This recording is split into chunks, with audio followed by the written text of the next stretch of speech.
Scriptures Are Real podcast. This is the podcast where we talk about elements of the Scriptures that have become real to us because we believe that helps us draw more power out of the Scriptures, and we need all the power we can get from those divine instruments.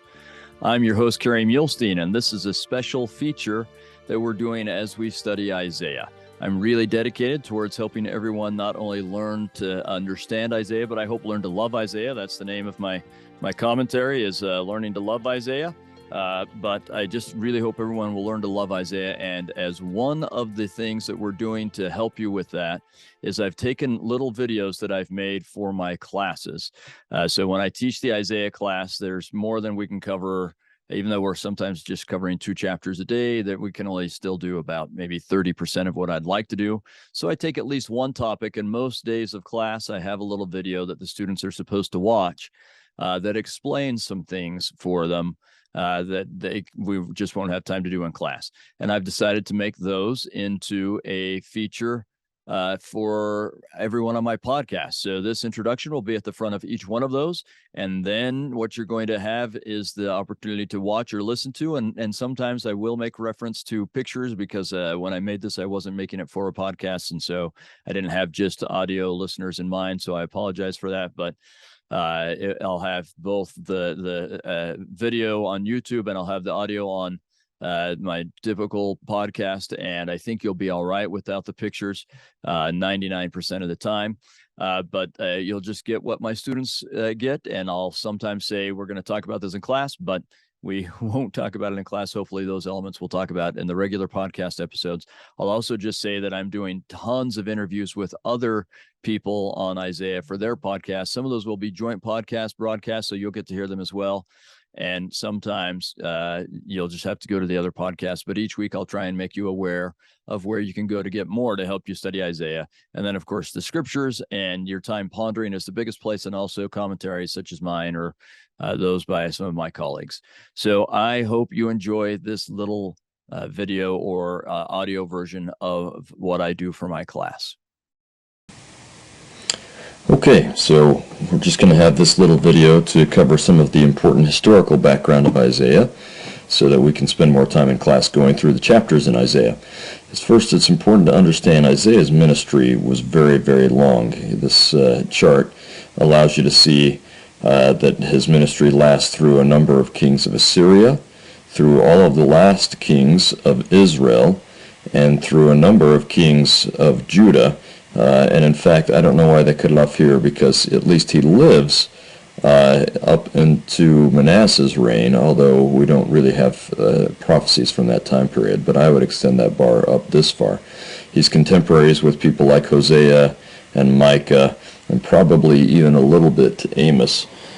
So he's contemporaries with a number of prophets. His ministry is for a very, very long time. He's very young at the time his ministry begins, probably around your age when he gives the famous Emmanuel prophecy that we'll talk about in a while. So he's a young prophet at that time, but he prophesies for a very long time. One of the things that will help us understand a lot of the background of Isaiah is to understand Jerusalem and some of the political events going on in Judah at the time, but especially Jerusalem. So if we were to look at this map, you'll see that Jerusalem is right up. I don't know why they have it on the downside here. It's actually on this side of these high hills, this ridge of high hills that goes throughout Israel. It's right up on this side. It's about 2,600 feet above sea level. Obviously, the Mediterranean Sea is sea level, and the Dead Sea is about 1,400 feet below sea level. So it's very high, perched up on top of these hills. The part of Jerusalem that David conquers and that is the capital of Judah for most of its history is this little part right here that's called the Ophel. And you can see it's surrounded by steep valleys. Up here is the mount where the temple will be, but it's got these steep valleys on either side, well, on all 3 of these sides, and so really the only way to approach is from the north. But it even has some valleys over here. It's not an easy approach, but it's easier. This gives it a natural protection. So this map shows you, again, these steep valleys here and here. This one coming along here. And then they build the temple up on top of this mountain. Over here you can start to see these valleys that protect even the northern side. This is to give you a picture of it today. Now this road is actually about 30 to 40 feet higher than it was in the time of Isaiah. It's been built up so much over time as they've built roads here. So this was even steeper and more difficult to get up to. But this area right here is the Ophel, or that part that we're talking about. You can see kind of where the valley is on this side. It's a little bit harder to see, but you can see it. You can see the Hinnom Valley coming around this way. But this is where the city was during David and Hezekiah's day, although it changes in Hezekiah's day. This is a picture from the southern side, so that other picture was looking down the Kidron Valley here. Here is the Tyropian Valley, which is about 60 feet higher than it was in Isaiah's day, but still you can see how it comes down steeply like this and goes back up. Again, just to give you an idea of those valleys, where this one breaks up the city of David into Ophel, but no one else does that. It's an interesting thing they've done, but you can see that area and where the temple is built right there. This is an artist's rendition of what it would have looked like in, say, David or Hezekiah's day, the beginning of Hezekiah's day, just so you can kind of picture these steep valleys and the walls and the roofs and how things were built on tiers as they went up. And this is actually David's day because he's got the tabernacle up where the temple will eventually be built. A key element is the ability to control water. They can have a large city here because there is a spring. It's the Gihon spring. The spring is a little lower down on the hill than is ideal for protection. So the spring, this picture didn't draw it really accurately, but the spring's going to be down like here, and that is not where you want your wall. You want your wall up on the hill higher. So what they did was they built their wall around where it's best to have the wall, and then they built a narrow walkway with walls on either side and a tower, and the spring was right underneath this tower. Ignore this part. We once thought there's a pool there, and we once thought that there was another tower there, and now we're kind of thinking that there isn't. It's still up in the air a little bit, but probably not. But this tower here for sure existed, and it's underneath here where the spring is. So when Solomon is anointed king at the Gihon spring, most likely what they mean is it's up on top of the tower. It may be underneath where the spring is, but it's probably up on top of the tower at the city gate. That's where all the most important transaction of business and political and social things will happen, is in the gate. All right. In any case, you can see this these walls that have been built on either side with this way to walk down and get to where the spring is. Here's what that looks like today. There's my wife. Say hi to my wife. But there you have the walls coming down. There's Dr. Chadwick, if anyone knows him. But this is the wall on one side. This is looking back up with walls on either side, so you can see where that narrow walkway was that came down to the Gihon spring itself. Now, in a little while, we'll show you. I'll show you some video of the Gihon spring and a tunnel that's there. But this is right here where the water springs forth. So that's the Gihon spring and their source of water, and they had this gate that would come down to protect it. But they would also let water come out from the Gihon spring, and it would go along here and water all of these fields, and that's an important element. It's also worth noting that David built a huge palace here in this area, and then when Solomon built a new palace up in this area, this became an administrative center, the kind of center where officials like Isaiah, who seemed to be an official, would work. So I think there's a fairly decent chance that Isaiah worked right in that area. This reconstruction where you can see Temple, Solomon's Palace, and what was David's Palace, that then becomes an administrative center. This is a great drawing because it also shows you the gate should be down here. They don't show how the gate comes down, but it shows you how the water would come out then and water these areas. So, for example, these are called the King's Garden, where all the water comes out, and it's a nice fertile area down there. Right at the beginning of that, so you've got this conduit, right? Here's the, or ditch you could call it, irrigation ditch, where the water comes out, and there was a conduit or an irrigation ditch that would flow along here, and water would come out. And right in this area there was enough water that they would actually do their washing there with soap that is called fuller's soap. So the King James translators call this the fuller's field. So when Isaiah is told to take his son by the conduit of the upper pool, so we've got the pool here and you've got the conduit, and meet the king by the fuller's field, this is exactly where he's talking about. That prophecy happens right there. All right, here's another picture. Sorry about this was under glass. This is actually right by Hezekiah's tunnel, this picture, so there's a reflection there, but you get a better idea of the gate and the pool, and then the fields that come along. They don't show necessarily the conduit here, but the fields, and right around here would be the fuller's field. So that's where that takes place. Now here's the political setting for this, and we've gone over this a little bit, but not enough, and we did it in the historical setting. Now I want you to see how it works for this particular prophecy in Isaiah. I have 2 Nephi 17 up here. I should change that because it's really Isaiah 7. But in any case, it's quoted in 2 Nephi 17. You have three kingdoms at play here. Remember that Syria has decided they want to rebel against Assyria. And in order to do this, they know they can't withstand them on their own. They're hoping that with an alliance they can. And so they convince Israel to help them. It seems like perhaps there's even a coup to put someone on the throne who will help them. And so now you have Syria and Israel allied against Assyria, and they want to force Judah to do that. And Judah has not been so sure, and so a rumor has started that they will run another coup, that they will kill the king and put someone on the throne who will work with them. And Ahaz has heard this, so he's very, very nervous about that, right? So you get these three kings who are at play when you have this prophecy. You have King Ahaz, king of Judah. He will also be referred to sometimes just as Jerusalem or as the house of David. All right. You have King Rezin, who is the king of Syria.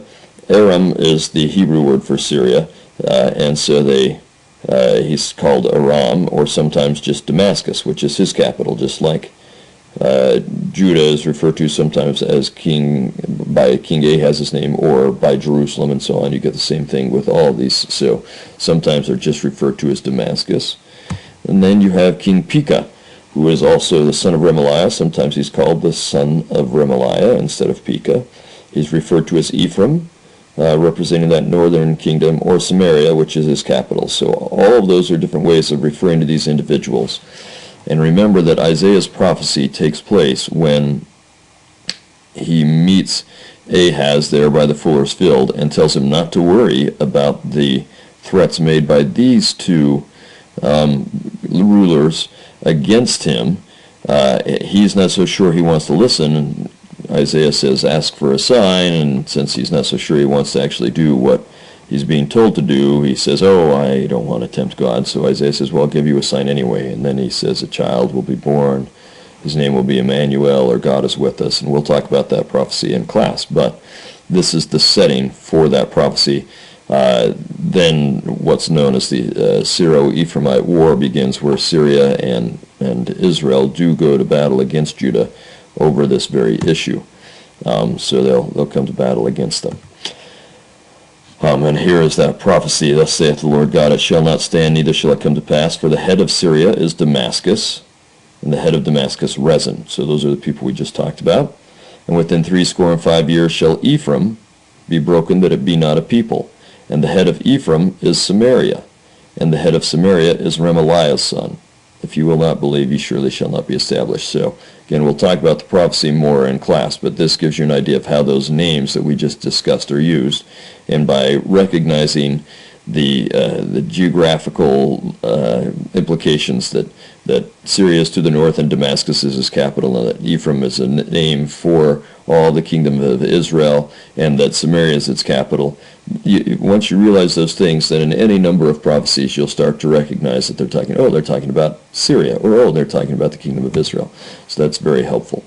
Let's fast forward a few generations to King Hezekiah, because it's in his day that some really, really important things happen.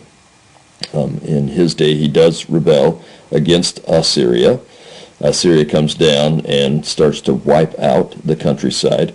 Their king, Sennacherib, is vicious and brutal in his destruction. You can recognize when Sennacherib has been to a town archaeologically all over the Holy Land, because there is a larger layer of ash than you'll find left by anyone else. He burns and destroys like no one else ever does.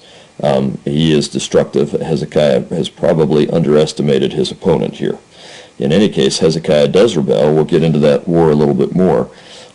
Hezekiah goes through a number of religious reforms that we've already talked about when we've done the historical setting.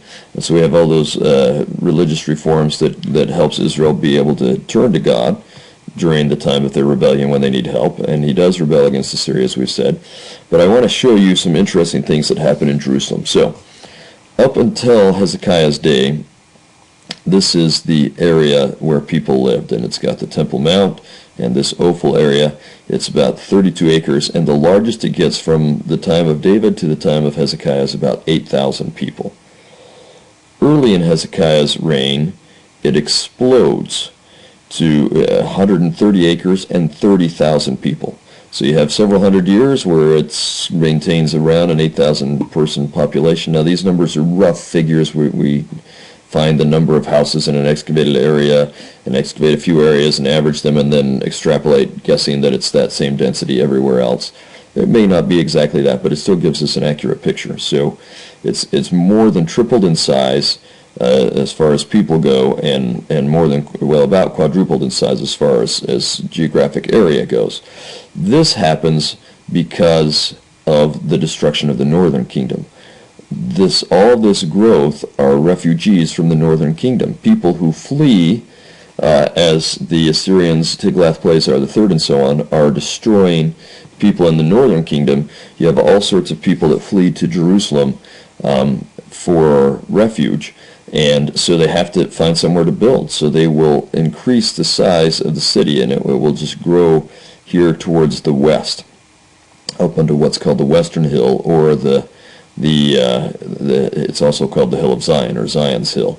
And so think about that. That means that suddenly within Hezekiah's day he has to deal with his population in his capital city tripling and the size quadrupling. That's a lot of things to deal with. And what's more, it's now the case that 2/3 of the people in his capital are actually from the kingdom of Israel. They're not from the kingdom of Judah. And so he will have to make some overtures to them and try and work to incorporate them and build unity. It's probably why he names his son Manasseh, a northern tribe, as part of those reaching out efforts, conciliatory efforts. He also will have to build a huge wall to protect all of these people, as they've had a wall to protect them when they were in this area, but now they have to build a wall to protect all of them. We call it the broad wall because of its size. Then, as he does rebel, just before the siege against Jerusalem, when all of the countryside has been decimated, it jumps another 10,000 and another 20 acres. These are refugees from within Judah itself. As the Assyrian army marches through Judah, you get these Judahite countryside folks who flee to Jerusalem for protection, and so you get these refugees where it grows yet again. And so Hezekiah is constantly dealing with trying to build the city. So here's a map that's at the Jerusalem Center, where you can see the hills and so on. All of this area here, it's called the College sometimes in the King James Version. It's also called Zion. This is the Hill of Zion, and that's just part of why this whole area starts to be referred to as Zion. All of this area grows during Hezekiah's day, and this big wall around here, this broad wall, Hezekiah has to build. It's a huge undertaking. All right, this is just a picture taken from the Mount of Olives so that you can see. This is this area here, right there is this area. All of this is what Hezekiah is going to have to protect, as he suddenly has people settling in that area. And he has to get them water, and he has to get a wall around them. Right here is the remains of that broad wall. It would have been much higher, but you can see how broad it was. Truly a huge wall. Now you can see here actually the remains of a house. They did take down. They disassembled some houses as they built this wall in order to build the wall, and I guess the topography was such that they felt like they needed to go through rather than around the houses. And Isaiah actually even mentions that in his prophecies, that they've been destroying houses for the wall. And so here's a little archaeological touchstone with one of Isaiah's prophecies. Hezekiah also has a water issue, as I mentioned. Remember that the Gihon spring comes down to this gate that's down here, and then the water would come out to water these fields. Well, he knows that the Assyrian army is soon going to be camped here. He doesn't want to give them water, so he wants to feed the water away from this older conduit or ditch that feeds water out here. And he wants to get water out to where the people in all parts of the city can get to it. So there is an area here where they can collect the water. He just needs to funnel the water away from here and over to here. So in order to do that, he builds a tunnel. He carves a huge tunnel underneath tons of rock. He has his workers start from this side and his workers start from this side in a pretty amazing engineering feat. They must have been following some natural fissures there, but they have to carve out this tunnel so that he can get the water to go from here over to the Pool of Siloam. You're familiar with the Pool of Siloam from a story in John chapter 9, where the Savior is up here at the temple, and he heals a man who was born blind and tells him to go down to the Pool of Siloam to wash, and he washes his eyes there and he can see. But that exists because of this tunnel that Hezekiah built that goes underneath. Here's a picture of the tunnel, but what I'll do, I'll show you just a couple of clips of video we ran through here with a GoPro camera real quickly one time. So I'll just show you, I'll fast forward. You won't want to watch all 12 minutes of this, but I'll show you a couple of parts and we'll fast forward through it, all right? So here you go. You can see us going down, and right there, that's where the water starts. That's the beginning of the Gihon spring right there. That's the source of the water.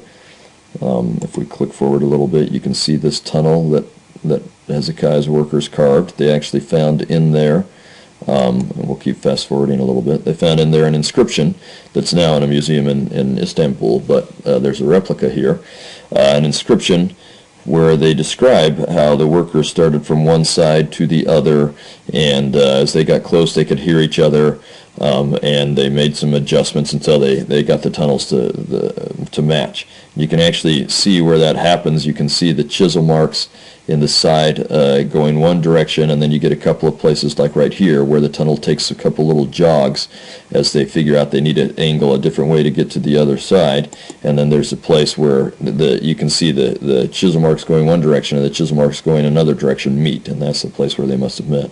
And they talk about that on the plaque. Here's another one of those places where they took a little jog to correct the course to get going the right way to meet up. You can see sometimes it's pretty low. You can see the water still rushing through there. So sometimes it's pretty low, sometimes it's pretty tall, where they hit a place where the fissure was naturally kind of tall, but sometimes you have to bend over to get through there. Here you can stand up straight. And they have little places where it must have been off to the side, but they would have put little lamps there to help light their way as they haul. And think they not only have to carve this out, they have to haul the rock they're carving out back out and get rid of it. So this is a pretty serious undertaking. Here you can see some niches where they put lamps, and here we are coming up to the end. We got there first thing in the morning, but there was already a Jewish fellow there doing some ritual washings. And then you come out here. So that is the Pool of Siloam. Or the Hezekiah's tunnel. That's not the Pool of Siloam, but we get out near the Pool of Siloam. But anyway, there's a nice picture of it inside there. Now, once he's fortified Jerusalem, I want to deal a little bit with the destruction that happens around the countryside, and in particular two towns. We know that the Assyrians destroy all sorts of forts, and the last two they're going to destroy is one called Azekah, and then they get to the last town besides Jerusalem, which is Lachish. And Lachish, the battle at Lachish was huge. It was a giant town. You can see the approach here and coming up, and there was a gate, and then another set of gates there. part of the reason this is so important, there are these 5 valleys that allow access. So you've got these hills that are hard to get up through, but there are 5 valleys where there are little streams or creeks or rivers that go along, and they form these valleys. So the Israelites built these big cities to protect each one of these valleys. And so you've got Gezer here, and you've got Beit Shemesh here, and you've got Azekah here, and then Marishah here, or it's also called Guvrin, Marishah and Guvrin, and then you've got Lachish here. Lachish is the biggest of the fortifications, all right? And so it will be the last one that the Assyrians will attack before then coming up along this ridge route to Jerusalem. But in any case, Lachish is a huge city up on a hill like this, as you can see, with walls all the way around it, and here's where that entryway was with the set of 2 gates. Because the Assyrians didn't conquer Jerusalem, this would be the highlight for them of the entire campaign, and so Sennacherib would actually carve reliefs of the battle in his palace walls. You can see again the gates here. They tried to get through the gates and were unsuccessful, so they actually had to build a siege ramp that went up right here and got into the city right here, or going over the top of the walls. But again, you can see the walls and the gate there. Here are some pictures from the walls of Sennacherib's palace, where you can see these kind of siege ramps that people were going up. You can see the walls here with people up on the walls shooting down and throwing things down. They've got siege towers here with people on the towers as they push these up and try and get in there, and they've got ladders that people are climbing up and so on. On some of the reliefs they show the prisoners that the Assyrians are torturing and so on.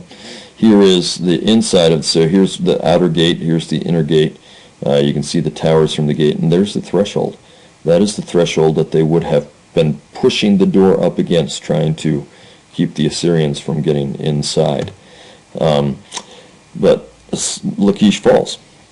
And then they go to Jerusalem. So this is looking from inside the city of David. There's the Kidron Valley, and then back up the hill, this is the Mount of Olives. But it's right here that the Assyrian army would have camped. And you remember the story how he sends some officials from Lachish along with a small contingent. This is where they camp, and they come and they talk to the people outside the walls, trying to scare them, and they talk in Hebrew, and the officials don't want them to because they don't want the people to get scared, but they talk in Hebrew, and so on. But then remember that Jerusalem is miraculously spared.